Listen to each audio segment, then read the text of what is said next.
Now let's add some stairs to our design. Adding stairs. Navigate to the ground level. On the Architectural tab, click on the Stair tool. Click once and drag to create a stair.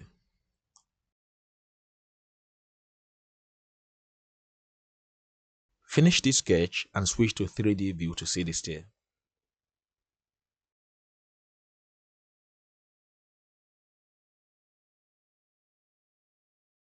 Using the Align tool, ensure the wall and the stair is properly aligned.